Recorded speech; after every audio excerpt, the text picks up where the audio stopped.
Alright, and there we go. We are now live. Let's get on Twitter, Facebook, so forth. Oh, make sure my camera, no, not camera, microphone. There we go.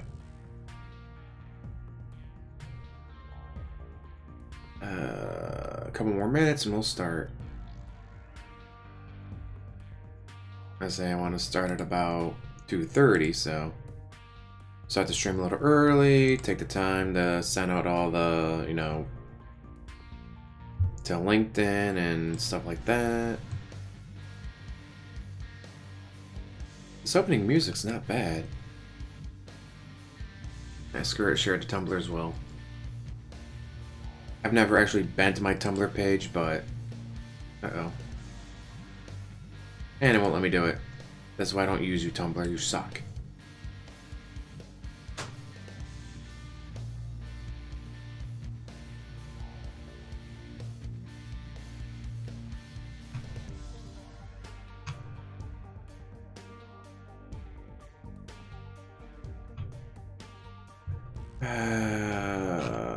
Come on.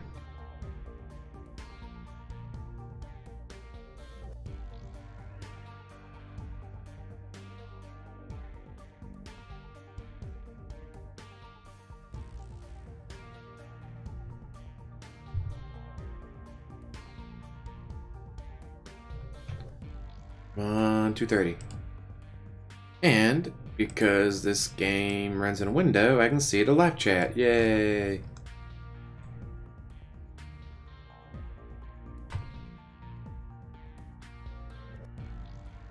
Alright. Ooh, it is now 2:30. So, alright, so let's do this. Let's load. The cafeteria is broad and beautiful. Oh, wait. Because of last time when I kept having to drink water and all that. The cafeteria is broad and beautiful. Oh, wait. So, got secrets. They numb your throat and all that. There we go. Alright, back to the game. Let's see, get that window up. There we go. The cafeteria is broad and beautiful, boasting polished surfaces and tidy, well-lit spaces. Modern furniture settles well on the brushed mahogany floor. Students in pristine uniforms travel to and fro, scooping food from the extensive buffet counters around the perimeter of the cafeteria, and returning to their friends. Wow, I like their cafeteria better than anything we got in America. I spot Rui in the back corner of the cafeteria, sewing up the skylights with a thoughtful tilt to her head. Actually, this would be a perfect time to tell her about Misaki. Rui would be thrilled to see her again. Hey, Rui! She jumps slightly at the sudden sound, and then do I remember that I'm supposed to be apologizing for being dramatic yesterday. Except I've never been great at apologizing, or even good, or actually even mildly passable. Say, how are you? I'm doing okay. How was class? It was okay, I guess. Oh, okay. We shuffle for a moment, and I finally clear my throat. About yesterday, I fucked up. I'm sorry. Please touch my penis. I mean, wait, what? It's okay, Yama. I know that seeing the bus must have brought up some memories. You were just lashing out. But I shouldn't have. No, I guess not. The next time something like that happens, I reserve the right to slap you silly. Wink. And just like that, everything is right between us. What have I done to deserve a friend like this? Thanks. But buy me lunch. What? Come on, it's only fair. If I go into debt, I blame you for constantly mooching off of me. Are you ever gonna pay for your own food? Probably not. Yee. But you can't count those grocery trips because I ended up cooking everything for you. And yourself. Oh, dude, she's doing the cooking. That's totally legit. I've done that before. Like, hey, man, I'll pay for the steaks if you cook them on the grill. Labor taxes. Let's go already. I'm hungry. But as she reaches forward and pulls my arm to her side, we hear a very familiar voice behind us. Well, well, well, what have we here? We joke around in synchronization and promptly come face to face with Mr. Ryota. Oh, this is JR, isn't it? Rui quickly squeaks and jumps away, suddenly bashful. Oh, hi, Mr. JR. Look at you two, the adorable childhood friends, finally getting together after years of unneeded drama. Bah, I feel sick. What is this, some crappy anime? What? We're not together. I want to go out with Yama in a million years. Fuck you, bitch. It's actually really adorable. I struggle to maintain a straight face. I know, I'm just too good for you. She snaps back into that Rui that the rest of the academy knows her as. Witty, confident, and a touch malicious. She opens her mouth, no doubt this might be some comeback or another, but Mr. JR breaks us up. Well, if I don't end up barfing my guts out, you guys have the most adorable wedding in all of history. And there goes Rui. How can you say something like that, Mr. Ryota? You're a teacher, you should know better. Oh, come on, you two will look back on this day, mark my words. With a cheerful wave, he splits to the faculty express line. Those words sound fairly ominous. Dun dun dun!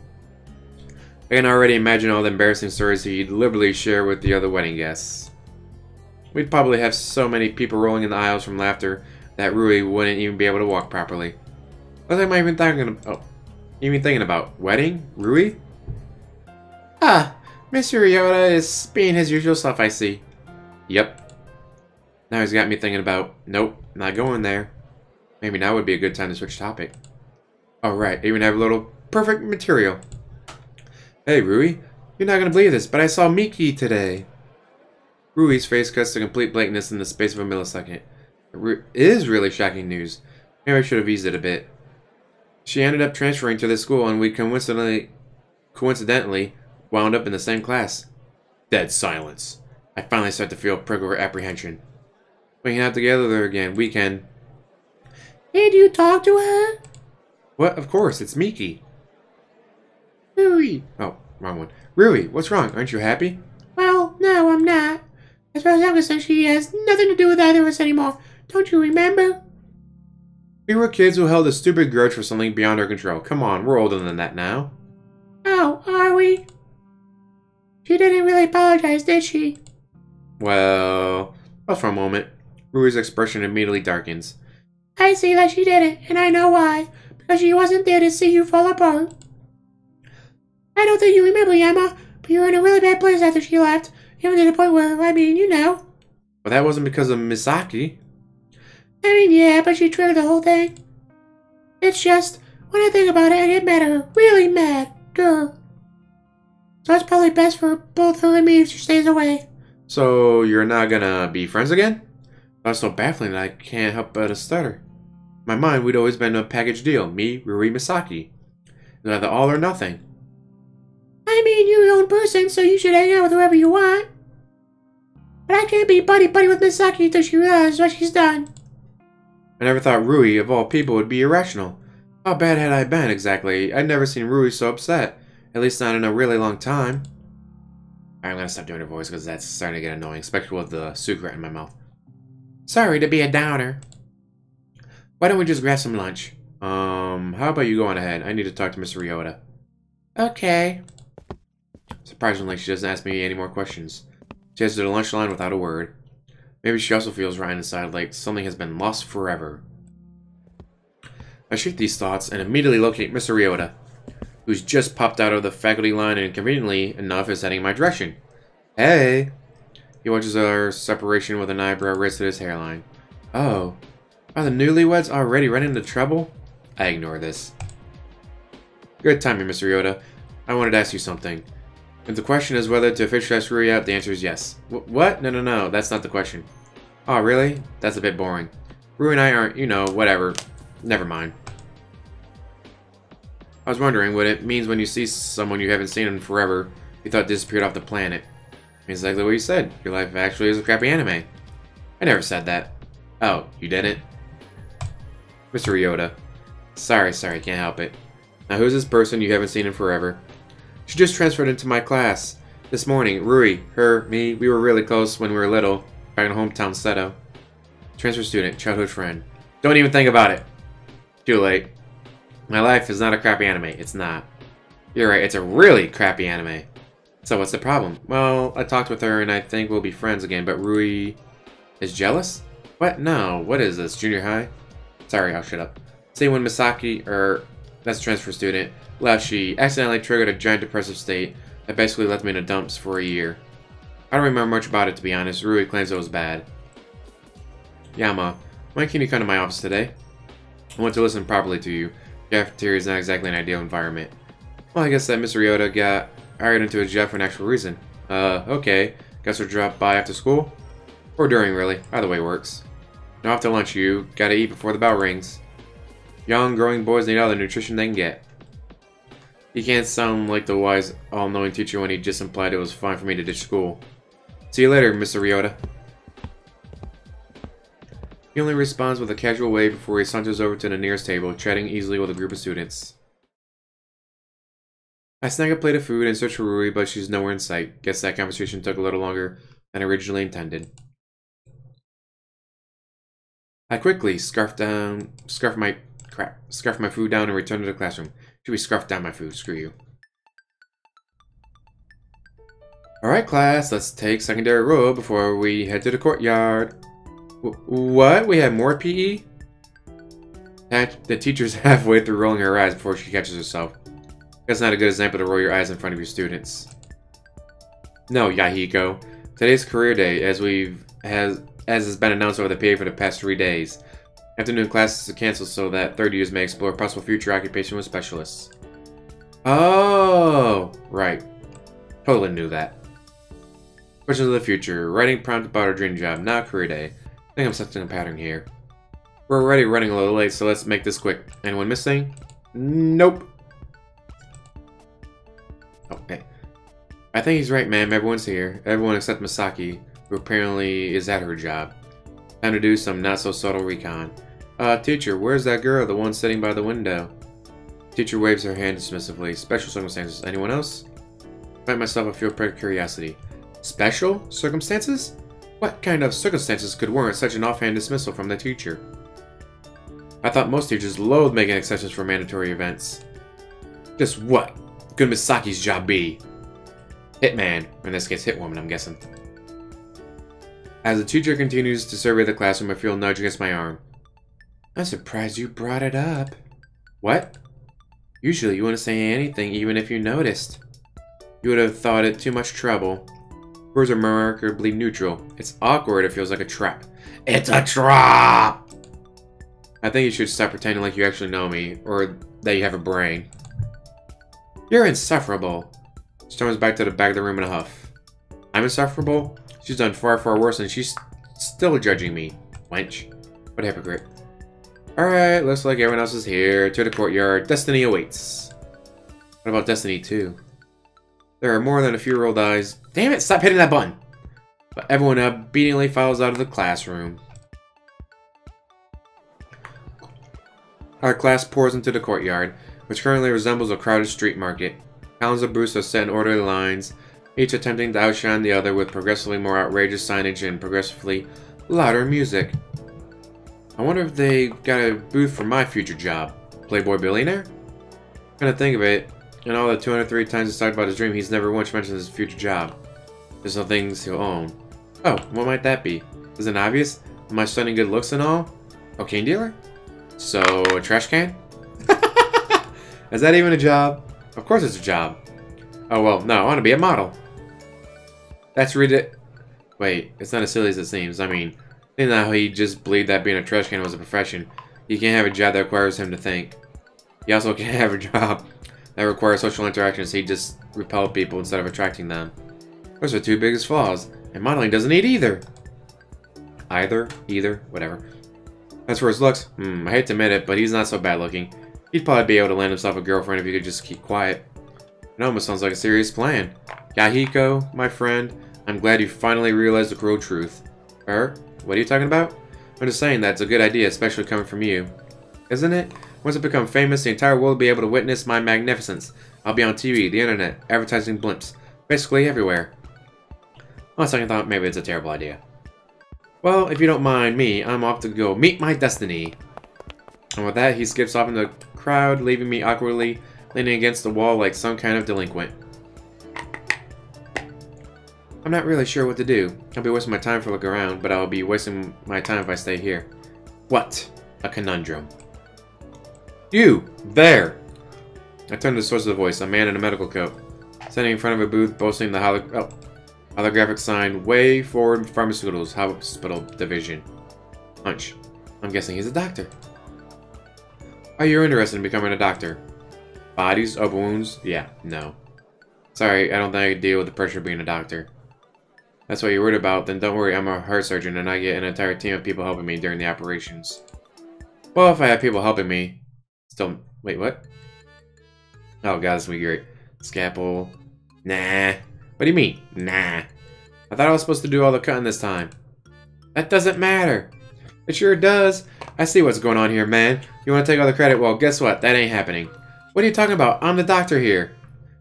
Doctor? That patient is in critical condition. If you don't act fast, he's going to die. The patient is dying, dang it. Give me the damn scalpel. Whoa there, don't be getting your scrubs on a bunch. Doctor, the patient is dead. See, look at what you did. Look at what... Ah! Yeah, I don't think being a doctor's right for me. Are you sure? We got a great internship program. I'm good, thanks though. Another nearby booth catches my eye. Multicolored sign claims that's from the National Education Institute. Behind the booth table, a tall woman in glasses speaking animated to a small group of students. Stupid spiel about the future, blah blah blah. Put them to tens of thousands, not hundreds of thousands with a debt to go to college. Just to get their degree to hang on the wall and then still end up working at McDonald's or Walmart. My job is the best and most beneficial and there are no downsides whatsoever. Yeah, been there, heard that. Don't your students annoy you or tire you out? Well, I've had some ups and downs in my career, of course. The more difficult students may be perplexing at first, but when you persevere, you always end up getting those students back on the right path. Is that so? Teach. What's 5 plus 7? 12. This is high school, Mr. Akari, not primary school. You should have mastered addition by now. But teach. Excuse me, Mr. Kurogani. Smoking is not permitted on campus. Hand those over. You ain't the boss of me, kid. Kid, I'm your teacher. You're shorter than me, kid, and that makes you a kid. Alright, that's it. You're staying after class. You got detention to serve. Says who? Says you? You couldn't even take a diseased chicken with one claw tied to its tail. But that's why you can't be that... Why can't you be that eloquent on your essays? Teacher! What? What's wrong? What? Are you crying? Again, what for? Oh, you're angry at me. I'm sorry. It's so terrible I can't... Hey. It's for horses. Don't cry. Yeah, I don't think I have enough patience to deal with students. I meandered down the rows of booths, apathetically peering at any that seemed mildly entertaining. One man with a remarkably bushy mustache raises his fist in the air, yelling at the top of his lungs, I must ask you a question! Do you love Japan? Join the Japanese Self-Defense Force today. I thought those kind of die-hard patriots only existed on TV. Any man who's able to follow orders can be seen as the hero of Japan. If you're still alive. Grenade! Cavalry soldier. What? But we could just run away. Jump on the grenade, I'll have you court-martialed for insubordination. But I'll die. All the better. Fuck you, bitch. Out to it. Boom. Yeah, not happening. Turn away from the booth, everything seems equally unpromising. If you have a knack for cooking, why not apply to Lion Culinary School? Gather here, engineers, mathematicians, fellow countrymen, the biggest digital corporation in the world. Lemonous Skate, whatever, has positions open for you. Have you ever wanted to help the hurting? Join us at Cumulus Therapy Center and transform the world one life at a time. Aw, terrible. Ooh. Wouldn't have thought her to be the type. Maybe she's sucking up to them, so they'll let her off for corporate fraud. Meh, can't really judge her. Unless she's found something that's she's interested in. Me on the other hand, well, I have nothing. What's up? Can't find your last calling? What? I turned to the source of the voice. A scraggly man slumped against a rickety folding chair. A worn beanie plopped on his head and a threadbare trench coat thrown over his shoulders. There's no sign of his booth. Is hobo a legitimate career? Ha! Youngsters these days, you hold your future in your own hands and you don't even know what to do with it. You're lucky, you know. There was a time when people didn't have the luxury of choosing their career. On second glance, I noticed that there are several rolling racks of books settled in the back of the booth. Sorry.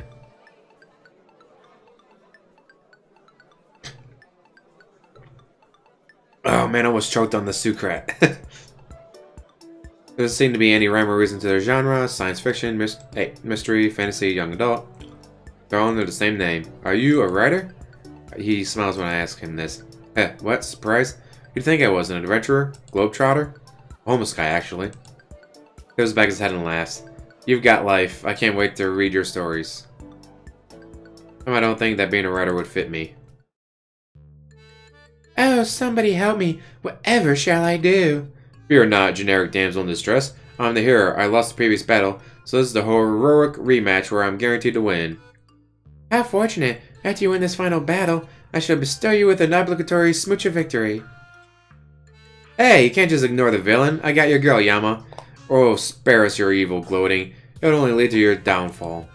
But I gotta... Give me a motive rant so that we understand your identity as a tragic villain? Nah, I'll just put that as a footnote. Okay, I tire of this needless banter. I've actually written the princess's backstory so that she's a badass in distress. What?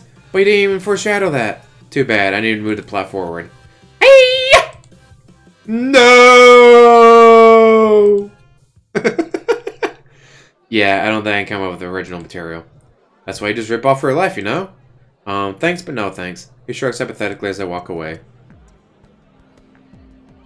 Man in a long sleeping lab coat. Although his voice is placid, there lies an undercurrent of power in every word he says. Life is a fragile thing. There's an unspeakable number of ways for a human body to fail, even more for it to be broken. Death was accepted as an inevitable part of life, a natural stage in the cycle of this world. But it doesn't have to be that way. The man in the lab coat strains as the students break into hurried whispers. Through research, we can create medicine that fights disease and treats disorders, extending our lives exponentially and maybe indefinitely. Ah, so he's a nerd. Sorry. He fixes his gaze on each individual in the crowd, not in a hostile manner, but certainly in an unnerving one. A day may come when we can defy death. Dun dun dun. His eyes land on me.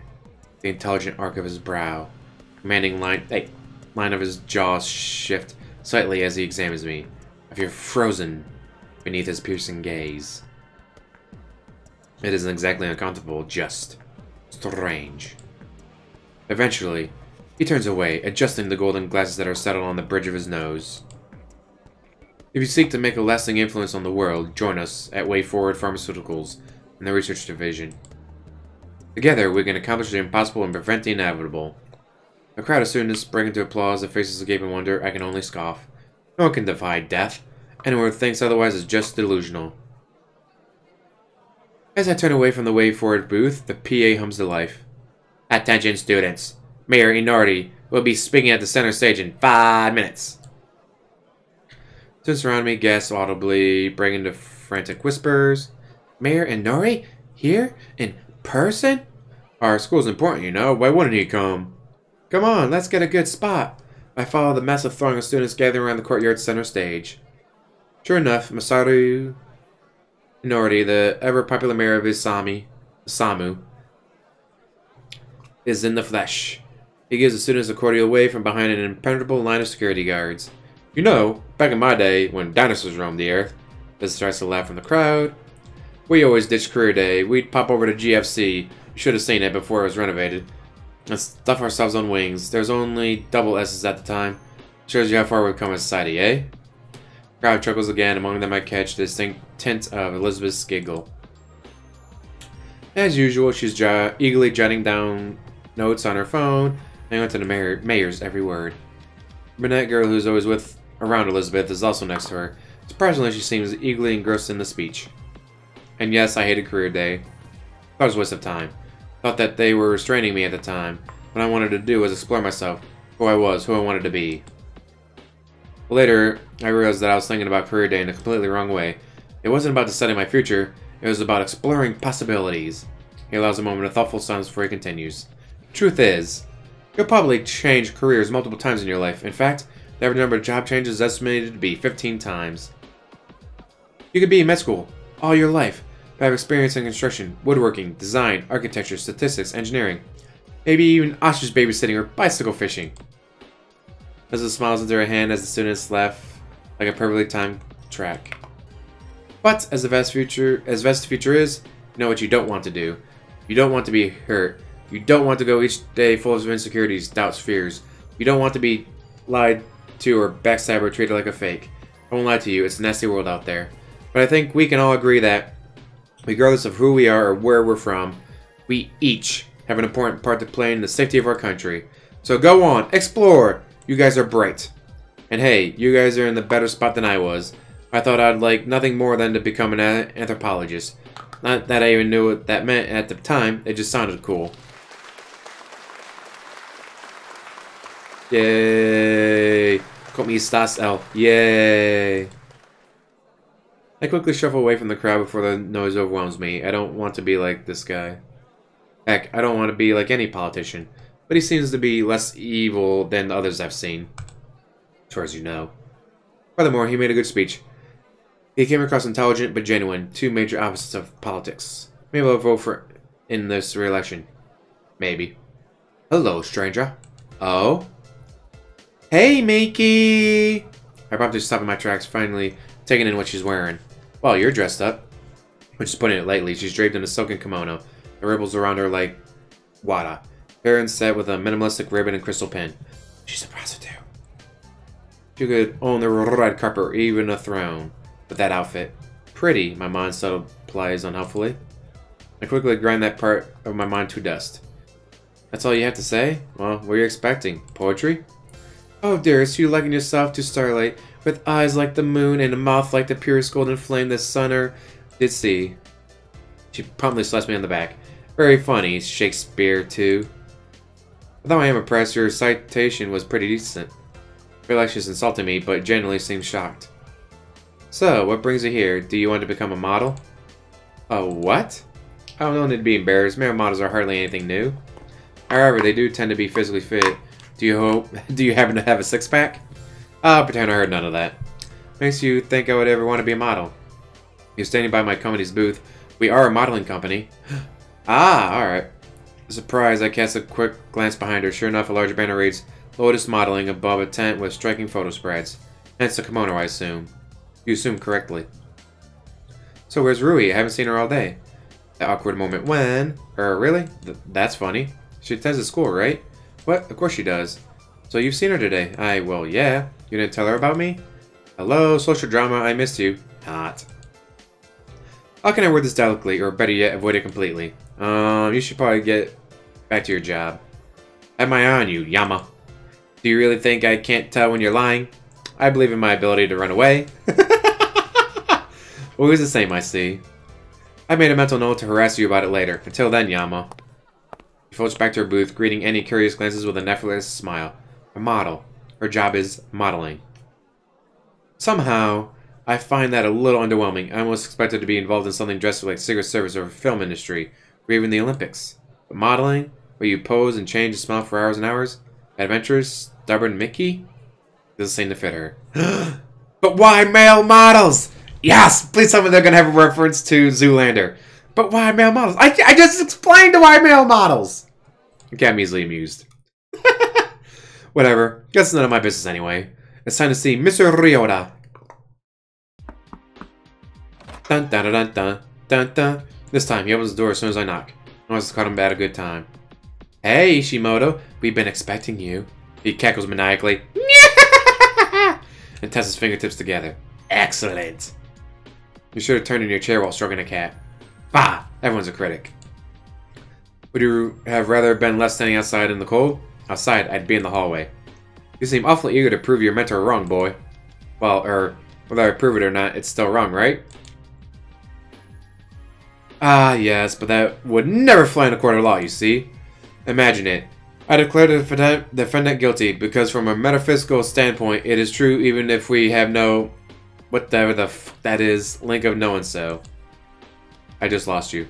I get that a lot. Go ahead and take a seat. We've got more important things to discuss now. Hesitantly, I slide into the nearest couch. I've always seen Mr. Ryota as an intelligent man, even if laid back, but I never actually, well, not understood him. I wonder how much brain mass he's hiding behind that cheery facade. Oh, you, go away. What the hell? No, screw it, don't care. Go away. No, go away. There we go. So, the new transfer student, Misaki... Not even gonna train it. Hope you don't mind, I did a little lookup on her. You can do that? Well, there's no explicit rule saying I can't use the confidential databases. I'm pretty sure that there is. Nope, I may be faculty, but I'm not a teacher. It's only stated that teachers had to request special permission. I checked the loopholes. Something feels wrong about this. What did you find out? Well, if I tell you, then that's a solid breach of confidentiality. I don't want to go to jail yet. The food's too good here.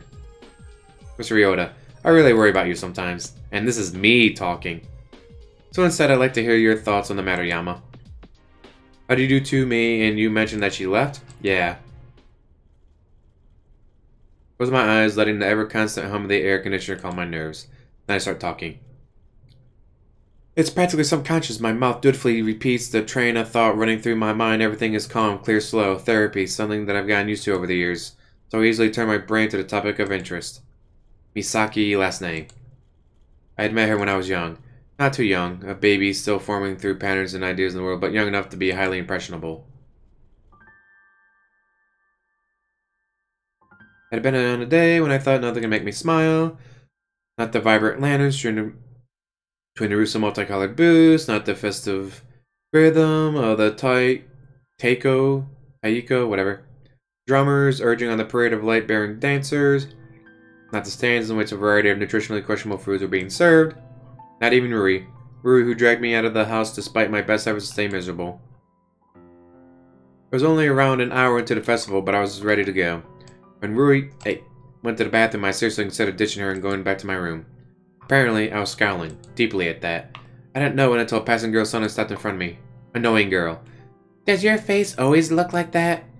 To say the least, that didn't help my foul mood. I glared up at her. She was pretty. Well, that was the first thought in my head. That instinctive spark of appreciation whenever a guy sees a pretty girl, no matter how much he wants to feel otherwise. Her hair was braided back into an eloquent half-updo, light ebony curls framing her porcelain face, big eyes, long lashes, pointed chin, kind of traditional beauty you might see in a kimono commercial. Of course, the first spark of interest was immediately overridden by indignance that only an 8-year-old boy could feel. What are you looking at? Don't look so grumpy, you should be celebrating. She didn't know anything, of course. Not until a few months later. Festivals are stupid. I'm guessing his parents died in a car accident. They are not. Why? There isn't even any reason to celebrate. Girl's face twisted into something resembling anger. It looked strange on her face, like a guinea pig attempting to seem menacing. You don't even know what the festival is about, do you? Well, of course I didn't, but I wasn't about to mint that. Of course I do. Well, yeah, what's it about? Well, you make lanterns. Uh-huh, and... twisted my hand at a condescending tone. You write wishes on them and stuff. Wrong! I am not. Yeah, you are. You don't write wishes. You write what you want to tell dead people. Ridiculous, I should have said. Why would I even want to talk to dead people? If I didn't mock it, I couldn't mock it. Dead people? Yep, I can write a message to Auntie on this lantern and she'd see it. How do you know that? Haven't you heard the story? No, I hadn't. But my old pride prevented me from saying that, of course. Thankfully, the girl took my senseless confusion. Well, once upon a time, there was a princess. Was she pretty? Duh. Good at singing? Duh. Boring. Disney. It is not boring. The indignant anger on her face made me sicker the first time I'd smile all day. Yeah, well, what happens? Does she get in trouble and a charming prince has to come save her? Just listen. Look, she's actually a big meanie. A mean princess. That wasn't a fairy tale staple. Oh? Oh? Oh? Oh? Oh, wait. Wrong movie. Yep, but her bodyguard was in love with her and turned her good again. I felt disappointed. The story had a promising start. Bleh, what did he do? Cast a spell? Give her true love's kiss? He died. Oh? Don't look so happy. That time I broke into a tiny laugh. But it made her good again, right? Well, yeah, she didn't trust anyone before. Thought they were all fake and stuff. Seemed like she was glaring at me at that point of the story. Before I could open my mouth, she was continuing. Anyway, the bodyguard sacrificed himself to save her life. So the heavens were super duper impressed and put him in the stars. Aren't stars really, really hot? That sounds like a bad thing. Childish indignation flickered across her face. They made him into a constellation, you poop. Bleh. Bleh times infinity. Bleh times infinity plus. Anyway, the princess realized how beautiful love really is. Because he died, she saw how much he loved her, so she decided to be a better person and trust people again. It had nothing to do with the writing messages dead on the lantern. I was rapidly losing interest. Let me guess, she lived happily ever after. Well, no, the bodyguard died, remember? I liked this bodyguard. She glad at me, but somehow it felt less fair than before. Sure, her promise on a lantern and sent it up to the sky so he could see. Because it was a constellation, remember? Now, I realized I could have said a lot of things. That's stupid, he's dead, what could he do about it? But that wasn't on my mind at the time. Everyone turns into a bunch of stars when they die? I think? You think or you know? If they did something to super duper impress the heavens, I guess. I smiled at that. My eyes scoured the street and landed on a simple booth. A handful of other kids were gathered around a short portable table, scrawling on lanterns with calligraphy pens clamped in fisted hands. Let's go. But I already made a lantern. Right to another dead person, then. With this overwhelming display of tag and political correctness, I hurried towards the table and snatched a lantern from a smiling adult and plopped down with my pen ready. Who are you writing to? None of your beeswax. His parents, I'm guessing. Bill hovered over my shoulder, squinting judiciously at my jagged brushstrokes. Why is your handwriting so messy? It's not messy! Huh, I can't even read it. I wrapped around, narrowing my eyes accusingly at her own lantern. Well, yours is for a fault, but not only was her lantern graced with perfect calligraphy, it was also proudly bore a few elegant cherry blossoms. While yours looks girly. She raised a single eyebrow was a remarkably sophisticated expression for a 9-year-old girl to make. I am a girl! Harry Potter, anyone? And there's nothing much to say to that. Yama, where have you been? It was as if Rui had materialized out of thin air. I hadn't even noticed the rapid pitter-patter of her footsteps. Sorry, Rui. Jeez, could have told me. You're in the bathroom. Clearly displeased, Rui turned her back on me but smiled at the other girl. Thanks for taking care of him. Surprisingly, the girl smiled back, easy as you please. Why weren't they just getting along just fine? What did they have to give me such a hard time? Maybe it was a girl thing. I'm Rui. I'm Misaki. You gonna make a lantern? Yep. How do you make those flowers? They're really pretty. I can show you. And just like that, the two of them were friends. It took me a little longer to warm up. Whatever the two of them set their mind to, they accomplished. It had always been that way, so far, so capable, so lovely. Two playful angels who, for some unfathomable reason to mankind, saw fit to hang around a bucket of depressing sludge like me. Why do you think that about yourself? Mr. Yoda's voice seemed to come far in the distance. Faint but recognizable, I respond distractedly. You know me. I'm not useful, or popular, or particularly intelligent. Silence follows the statement, so I can only continue. Our families were close. Misaki's father would always throw these get-togethers at their house over the weekends or during special occasions. I remember him being really overwhelming at first. He was a lot like Misaki, only bigger and louder. I rarely saw Misaki's mother. The times I did see her, she was pretty distant. Besides that, I really don't remember much about her. At first we were inseparable, Misaki and us, but then her father had lost his job and we started seeing less of her. And eventually they just left. No warning whatsoever. Even our parents tried to get into contact, no luck. It had been as if the last names had disappeared off the face of the planet. That must have been a really hard blow. Rui says that had been. Honestly, I don't remember much of what followed it all, passing of haze. Essentially, I felt abandoned. I had this idea that everyone close to me would leave. I mean, he just said that his parents tried to cancel. His parents aren't dead. What is the May the Christ remind of his grandparents? Well, I guess we'll find out. I don't think I could even cry. I only felt empty inside. But Rui says that was really a terrible time. Says that I didn't eat, didn't sleep, didn't even play any games with her. She says that I looked like a ghost. Heck, practically became one. And I don't remember it, but she says that one day... Uh-oh. What happened? Yama, what's wrong? Nope, sorry, that's it. Sob story over. Are you sure? You do realize that the entire point of therapy is to share your sob stories. Not a burden. Yama, I'm glad to hear you out. I feel tired. I think I'll have to stop here. It's been an excuse and a very effective one for the therapist. Mr. Yoda immediately nods in understanding. Thanks for confiding in me. Just know that what you felt was completely valid. I'm sure you had that trauma. It's fine, I got over it. No, you didn't, dude. You're still fucked up. I'd like to go now if that's okay. If you're sure. Anything else I can do for you? I'm okay. Sure you don't want a lollipop? Ooh, I want a lollipop. Lollipop, lollipop, la la la lollipop, lollipop. Ba-dum, boom, boom. Sorry. Yeah, I'm pretty sure, but thanks. Have a good day, Yama. But at least take this prescription. Prescription? Seriously? Then actually look at it.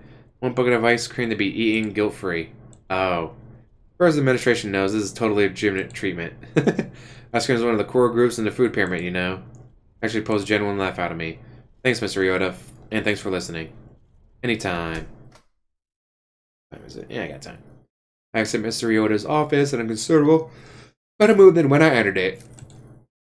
I actually don't feel tired. I feel rejuvenated. Well, that's good. Oh, wait, go back. Seems like those memories have been weighted on me for a long time. Maybe therapy will be beneficial. Deciding to take his prescription to heart, heads straight to the downtown shopping area. Mind cleared, I get to pay a little more attention to the weather. Beautiful cloudless skies. There's clouds right there. The slightest hint of a cool breeze. You! A girl careens from around the corner and nearly crashes right into me. Her glasses flash dangerously.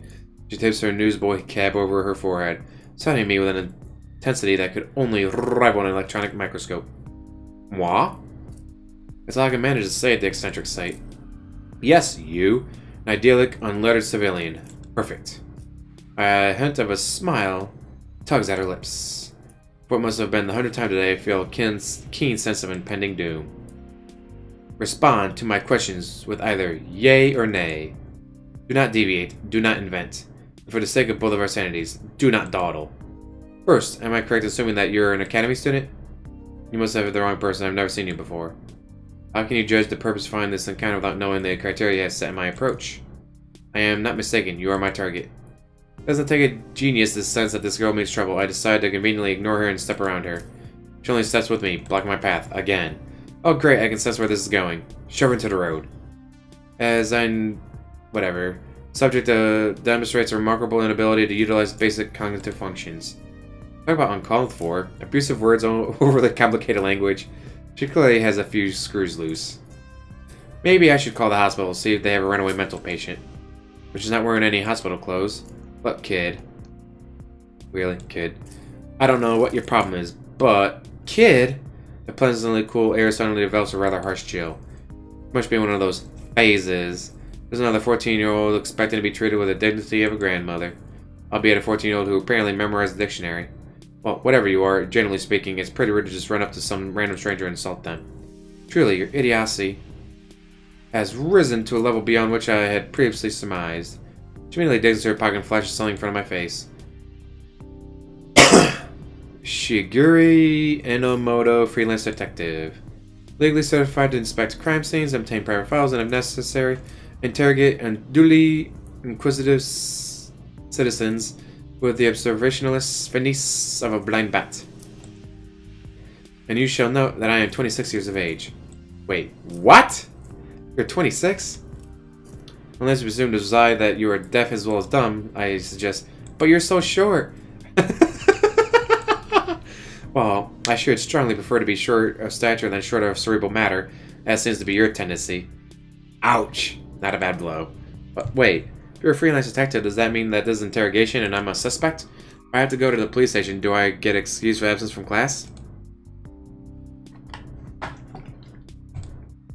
I see no need to reverse your expectation that you will be taking the unexcused absences as they are. So inevitably similar to your clinical depression. What? See? How could she possibly? What would even make her think something like that? You might as well carry a sign. From your uniform, you're a student at the academy. From the fact that you're wearing it, you attended school this morning. From your presence in town rather than in class, you are, as I believe they call it, plain hooky. From that prescription slip, you're enrolled in the recently developed therapy method that the academy has been boasting.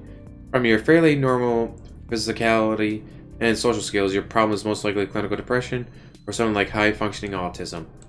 From, okay, I get it, you're a detective. And you're impressed, but pretending not to be.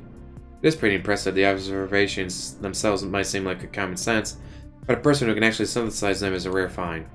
Which, of course, kind of makes her even more annoying. I relaxed a little, oddly relieved that she hadn't actually secretly researched me. Now it's your turn. My turn? First, what can you see from my physical appearance? I invite you to give your brain some much-needed exercise. Guess close to firing me up. Close. Sorry, but I have my therapist's instructions to follow. Unless you have any actual business with me, I'd appreciate if you left me alone. Step around her again, this time she doesn't move, but just as I think I'm home free, hear a soft whisper, drifting from behind me. Do you not wish to play a bigger role in society than an inconsequential pawn in this game of life? Will you restrict yourself to the confines of your own abilities, just because of her? I quietly stop, turn around, slowly. Tell me how you know that, right now! I shall, after you prove yourself mentally capable of comprehending the simplest of my explanations. Fine, she wants to be a bitch, let's play it her way. I like adding my own commentary. Time to focus. I'll start with... Spreads her weight evenly on both feet, unlike most girls who let it tie more on one side of the hip or the other. Evenly on both feet almost sounds like a... formal. She'd be used to formal setting, but that doesn't seem to match very well. The rest of her body language isn't so proper. She seems to hunch slightly with her shoulders loose. It's more likely that she's in a fighting... Well then, why do you let me choose? Seems realizable that bright-eyed look on someone expecting danger around every corner. Kind of distribution doesn't seem to come naturally. Maybe she was in sports or maybe in self-defense at one point for a while from the looks of it. I like to guess martial arts, but I can't say for sure. There are too many possibilities. Okay then, maybe I should think about this in a different way. Her movements are very crisp, close to the body. When she's speaking, she doesn't gesture very much, even when yelling. Generally speaking, sports emphasize emoting on a huge scale. Roaring in victory. Bawling in defeat. The works. Not only that, but limbs are trained more for gross motor skills than fine motor skills. On the contrary, she has very tight control of her hands, almost to the point where she seems stiff. Focus points to something high control like ballet or archery, or more subtle martial art wing like Wing Chun. Everybody Wing Chun tonight. Well, that still didn't narrow things down too much. Time to move on. I noticed that when she moves, she primarily tends to use her... right hand? Left hand is generally stagnant, while her right often takes the most action. Adjusting her glasses or tapping against her hip, probably safe to assume she's right-handed. She used to be involved in high control form of physical exercise. She's right-handed, is that all I can get from body language? Well, she doesn't wear any noticeable makeup, she dresses like a kid. She wears glasses instead of contacts, just calling more attention to her pathetic stature. Wait a minute, when I put it that way, it almost sounds like she wants to be underestimated. Yes, because people don't notice kids. You know, some 14-year-old girls walking around behind you, you don't notice. But an adult is following you, you start to notice. She probably believes that being underestimated is a valuable skill. Can't say I personally agree, but hey, she's a 26-year-old freelance detective, not me. Unlike what the professional might wear, she's dressed comfortably. Probably can do that because she's freelance. They also haven't been ironed in a while, which means she's either she doesn't care or she's a workaholic. Possibly a combination of both. Her shirt proclaims king, conscious or unconscious association to her egotism. Can't tell much. I find it strange that she dressed so casually and expect people to take her seriously. With her height and her clothes, is it any wonder that she's often mistaken for a kid? But we just said that she does that to throw people off. And one more thing bothers me. She wears comfortable looking clothes, which I previously assumed were for efficiency. After all, chasing down criminals in high heels is a stupid idea. And yet, something stands out. Oh, we already noticed her glasses. Wearing hers are uncomfortable and so are glasses, right? No, actually, there's nothing wrong with that. What's odd about assuming that she's wearing these clothes for movement? Hats are a pain to run with, because unless you keep one hand on them at all times... Well, you can say that about glasses, they'll flop off. The jeans are too tight to opt for flexibility. Who knows, would either be very uncomfortable or very, very embarrassing. Plus that she just dresses how she wants to. Definitely a very headstrong individual. If she doesn't choose casual clothes for comfort, knowing that it can interfere with her job, then purposely choosing it to aggravate others, to announce her individualism. It would match her choosing to be a freelance detective instead of a corporate investigator. Free-spirited, rebellious, and as a spy, she shames pulling me aside for no reason, guided more by her heart than by her head. Not bad. Next such thing about... Why here? Why now? Why me? There's all questions I need to address. Dad just approached me and bombarded me with questions, but I see no other policeman. You doing this just because she's bored? No, she was specifically looking for an academy student for some reason. Misaki. Coming up short in this area, I'll have to think about this later. Take a step back and look at the full picture. No, this isn't it. Not quite. It's good information, but it's basic. Nothing stands out. I can't actually use any of this. Time to think a little deeper. Is there anything that can help me? Anything at all? Something I've missed? Inomoto speaking. If you cannot resolve such an appallingly simple test by your own means, I shall consider your intellect no different than that of the headless chicken. Good day. I said good day. I may want to hasten your efforts before the ground upon which we stand becomes your gravestones. Yeah, I'm on it, bitch. Because I noticed she has a flip phone. Ancient technology by today's standards, buttons, 2-inch screen, primitive camera, the works. There's that, but it's terrible looking flip phone. Kind of decor you'd see on prepubescent phones.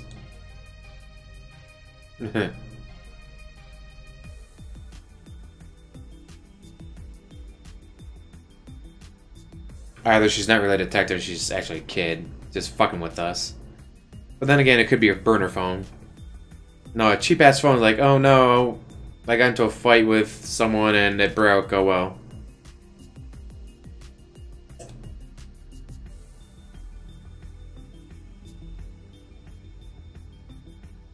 She's no longer married, huh?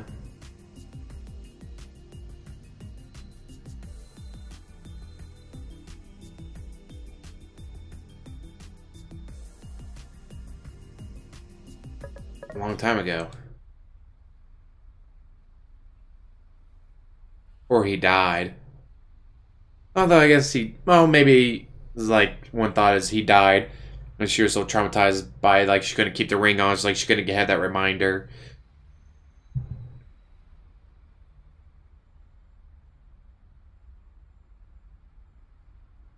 Or he died.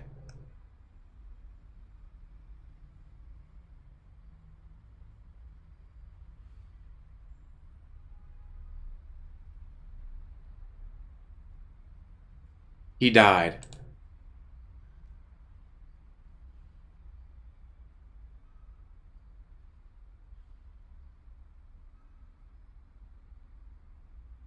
He died.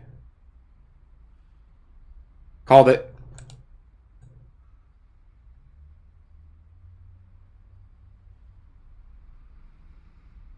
Man, oh wait, I forgot. Man, I got so lost in the story, I forgot. Alright. Even as she continues on, I mentally hit myself for my error. I shall admit, civilian, that you have done adequately. Train your senses consistently, and you might become mightily useful in the future. Thanks. I'm really overwhelmed. But I ask of you this. What is your name? What is your quest? What is the average flight speed of a coconut-laden swallow? What is the meaning when a freelance detective approaches a student and asks a string of seemingly unrelated questions of him? You're testing my intelligence for some reason. Or you're actually a marketing intern trying to conduct some bizarre survey, I wouldn't know. She fixes me with an unfathomable stare. The only sign of emotion on her face are her eyebrows, which are almost raised to her hairline. What is your name? Sir Lancelot. Your name. It's nothing to do with the case, but if I protest, she'll probably smack me with more verbal abuse. Sir Lancelot. What is she thinking of? Her decision is preferable to her silence. I postulate that you possess a... Nimity? Bitch, stop using fancy words. I know it's English. Fuck you. What is your assessment regarding a coagulant... What? Servant, not assistant. Putting me and job in the same sentence is never a good idea. I barely have enough diligence to hand out stuff in class when I'm called by the teacher. How much worse would my punishment be if I worked with a woman, this crazy? Not detention, I assume. And yet, examining pieces of a puzzle, putting them together, framed the whole story. It was fun. Logic, ingenuity, resourcefulness. Almost like nothing is fun to me. Which makes it doubly interesting. Sure, why not? Good, I will require your contact information, then be off. Take a moment to process this. That's it? Wait, how did you know? Know what? You told me earlier about her. Because you told her, she just said that and you fell for it. That happens, like, people don't understand that a lot. Like, police are really good at this, like, oh, we're sorry about what happened, and they're like, How did you know about... No, how did you know about her dying? Like, we didn't. You just told us. Pure conjecture. You can't be serious. You did not appear to notice that my wording was intentionally vague. What? But you said you do not wish to play a bigger role in society than an inconsequential pawn in the game of life, but you restrict yourself to the confines of your own abilities just because of her. Oh, classic bait for confirmation bias. Good to the person's general desire for insignificance, alluded to this that one person for some added resonance. All she would have had to guess is the gender. 50-50 chance of striking a chord in her victim. Probably guess a girl for my personality, and I'm not exactly the type to easily befriend guys. A bait. Just a bait. I see you understand. Pushes the phone into my motionless hand. I rushed you to my cellular number. Tomorrow you will receive a text regarding your next assignment. Keep your evenings free. That she simply tips her hat, rolls around, and strides off. A bait? Was it really just a bait? Or is this also a bait? A lie to make me feel better, even though she actually knows. Too many mind games. Clearly I'm not cut out for this.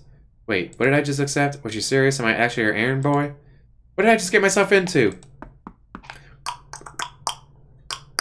Land shark. Did you seriously follow me home? Huh? Why would we do that? We already know where you live, man. Oh, hey, I know those voices. Thankfully, it's not Shiguri at the door, it's Masato and Yahiko, who are currently the proud bearers of 2 giant plastic bags stamped with the GFC logo. Huh, I was not expecting them. Although technically speaking, it was polite of them to knock even though they know my key code. Sup, man? Delivery has arrived. I didn't order anything. Yahiko only points at my phone. She ordered this shit. Are you kidding me? That is brilliant! Oh. Technically, I should apologize for being so irresponsible, but that all I can feel is incredulity. 33 messages? I love you, Yahiko. You were responding. What a thoughtful, selfless person to do. Not invading my house without warning, probably. I gave you plenty of warning. It doesn't count if I don't see it. You're blind? That's okay, Yahiko. Might as well have some fun. What, you didn't know? You mean all this time you've been running blind? Well, not exactly. I have an antenna growing out of my feet so I can tell where I'm going. Whoa, is your mom a spider or something? Spiders don't even have antenna growing out of their feet. She has a mutant gene. So your whole family like that? Y'all aliens? No, I had a sister. Had? She flew away. So she had a bird gene? Are you guys gonna come in or are you just gonna stand there? We're coming in. You can't eat chicken alone. That should have sounded cheesy. But I can't stop myself from grinning as they march into the house, slip off their shoes, throw themselves on the sofa. Masato pulls several large containers of the GFC bags and uncaps them. Heavenly aroma of fried chicken drifts through my apartment. Let's see. Oh, no. Alright, back. We got ourselves classic drumsticks, then spicy wings and potatoes and corn for sides. Raises an eyebrow at me. I fervently shake my head. No more contests. I reach farther into the bag and thornily shake a pack of hot sauce. Surprisingly, Masato's face pales. Okay. He begins to gingerly bite into his chicken as if it'll explode at any moment. Yahiko reaches for the original drumsticks. Looking strangely thoughtful, it feels unsettling. A quiet Yahiko is a dangerous Yahiko. So, career day. You go away. Yahiko's eyes turn to me and he smiles easily. Masato looks up from his chicken. Did you get info on modeling? I don't make it a habit to go into details on Yahiko's activities, but I shouldn't be poor company either, or they might leave. Surprisingly, Yahiko only stares blankly at me. Modeling? Is he really dumb enough to forget his own dream? Modeling. Oh, that modeling. Oh yeah, I went and talked with that company. The Cloud One. What was it called? You mean Lotus? Yeah, Lotus. Lotus is a type of flower, not a type of cloud. They said they'd keep me in contact. They did? Well, of course, as if anyone could reject this perfect body.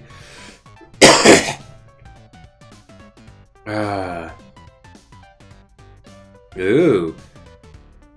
Wait a minute, that's what I look like? Terrible. Might actually be an honest-to-goodness model. I repress the shredder and quickly switch to Masato. What'd you do? Masato says a bit straighter, his eyes blazing with passion. Looking to study in America. Wait, what? America? What? They had a booth for it. Princeton, Yale, Harvard, all them big uns. An Ivy League?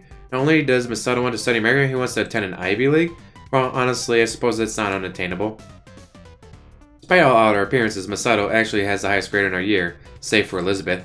He says like crazy, runs like crazy, and is also disciplined in the health regime, besides his diet. He just does everything with, gusto.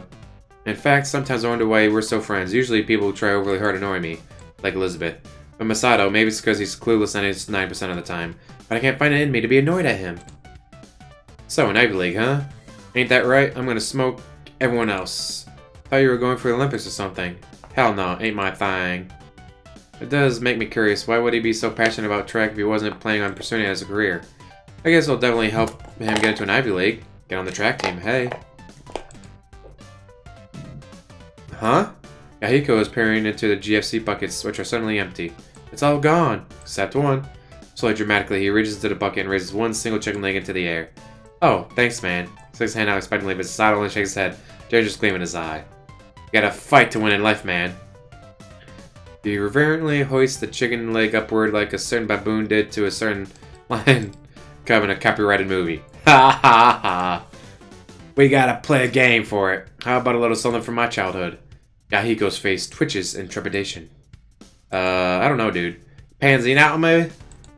Of course not. Good. Here's how it's gonna work, partner. The game's called Survivor's Arena. Rules? There ain't none, except don't kill no one unless you want to go to jail. Sounds like these. I really have to wonder, just what was Masato's childhood like? Goal is this here piece of chicken. We gotta fight fair, so we're gonna stand equidistant from the chicken. So strange to hear him say things like equidistant, even if he is technically a model student. Me here, you there, Yama there. Wait, what?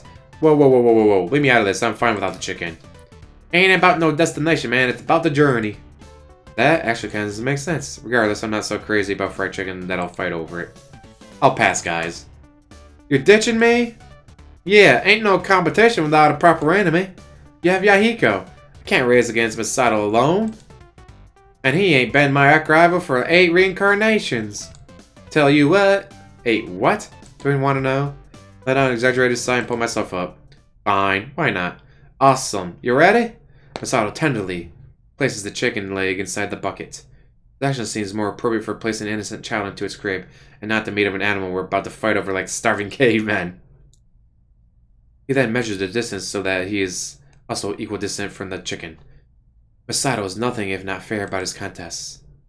Once all these procedures are properly taken care of, he bends his knee and leans close to the ground as if the chicken leg has transformed into some golden trophy. 3, 2, 1, start! Ba-da-da-da! The room explodes in action as he soars towards the chicken, hand outstretched. Yahiko shoves him aside. They tumble to the ground, rolling over like a pair of tumbleweeds. Well, that was easy. Hurries towards the chicken. But Masato yanks at my ankle. Get back here! I crash towards the ground, barely catching myself before my chin slams against the tile floor. You know when we played a different childhood game like hopscotch? Ha! Hopscotch for babies. Taking advantage of Masato's distraction, Yahiko squirms out of his grip and claws his way to the chicken.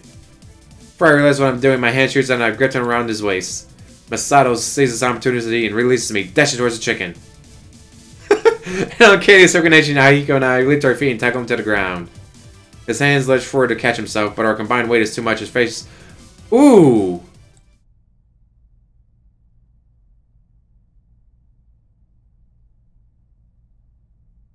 Ouch! Inches towards me. Yama, it can't be dying. He's Masato. I'd have to take way more than 7 fall on the kitchen to get rid of him. Then again, it's a common method of death in books. One high-impact blow to the nose, so lights out forever. Could it be true? Come closer. Masato squirms across the floor, drips of blood smearing on his shirt. What is it? Ha! Got the chicken. What? Triumphantly raises the offending piece of poultry in the air waggling in front of my face. Oh, it's checking the book. Bait and switch. Then he clamps the hand to his nose, a queasy look crossing his face. Irk. But nothing ain't feeling though good. Yahiko silently hands him a fistful of napkins, which Masato gracefully accepts. We should probably get back to the dorm. Yeah. The knife. He staggers to his feet. Yahiko's hand is gripping his arm to help him balance. What alternative universe is this? Masato, injured, leaning against Yahiko, who seems legitimately concerned. Watch my mouth slightly agape as Yahiko supports the limping Masato out of the door. Did he twist his ankle too? See you tomorrow, dude. He gives a cheery wave and shuts the door behind him. I'm not cleaning up the mess I left behind. Masato didn't end up taking his prize, so I decided to choose a chicken leg. Nothing like fats and carcinogens to get me through the night. When the leg is all but gnawed through, I toss in the bug and kick my feet on the edge of the sofa, closing my eyes. Apartment falls into a peaceful silence. I enjoy it. I really do.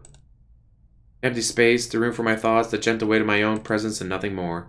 I'd be lying if I said that I didn't appreciate their company. Trying to talk too fast. Masato might constantly be dragging me into competitions. Yahiko might constantly be telling me things I couldn't care less about. But they're good guys. They're good kids. Yeah, they got caught cheating on the music test, but they're good kids. A lot of people are going to get that reference. They spice life up, make it fun, turn it from a B-chick flick to an A-rated film. More than anything, they're constant. I've technically only known them for 1 or 2 years, but it's felt much longer than that. They've always been around to chill out, study, level up, anything really. Even Masato, even his terrifyingly crazy schedule. They're good people, even if a little odd. Okay, now I really had to get something done. Something at least minorly productive. Why not? It's not like there's anything else better to do.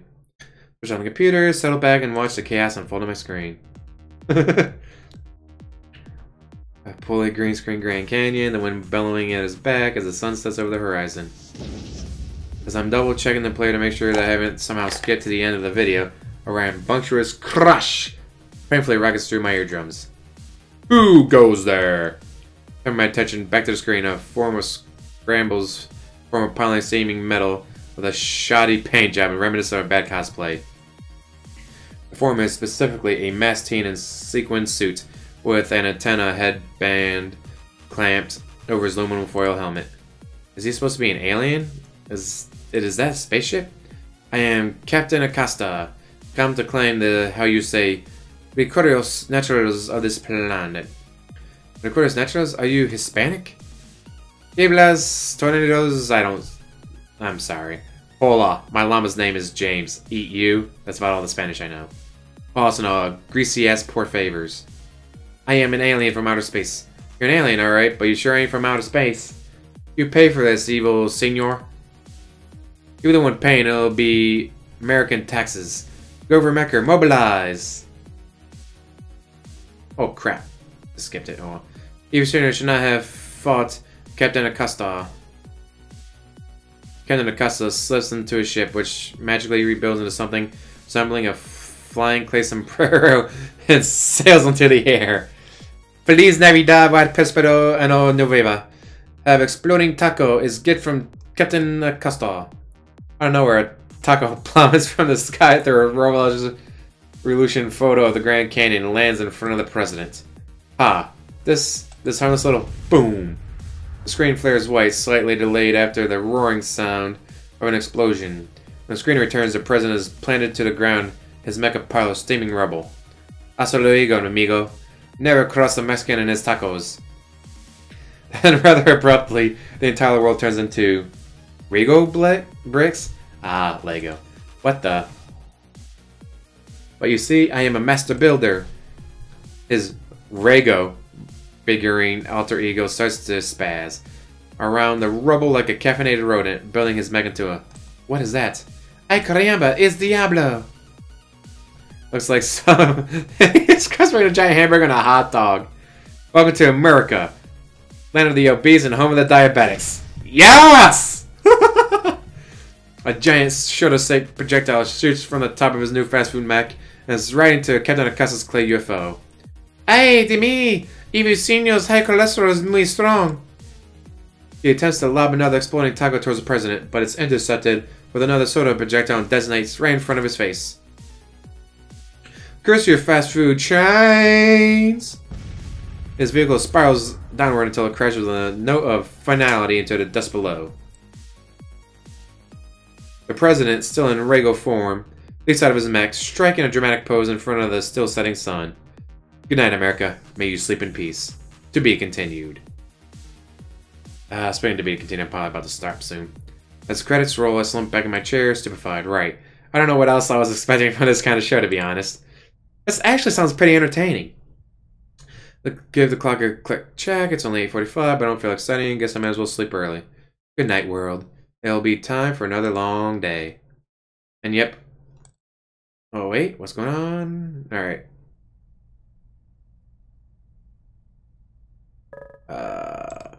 Save. And with that, I'm going to call this one a day. I'll try to make sure I play tomorrow. I missed yesterday because we had a really bad snowfall and I had to go out there with my snowblower and do the whole road because I live on a dead-end stone road. Plows don't come down here, so I got the snowblower so I could handle all that snow. Anyways, as always, thank you for watching. Like, subscribe, comment down below, and have a wonderful day.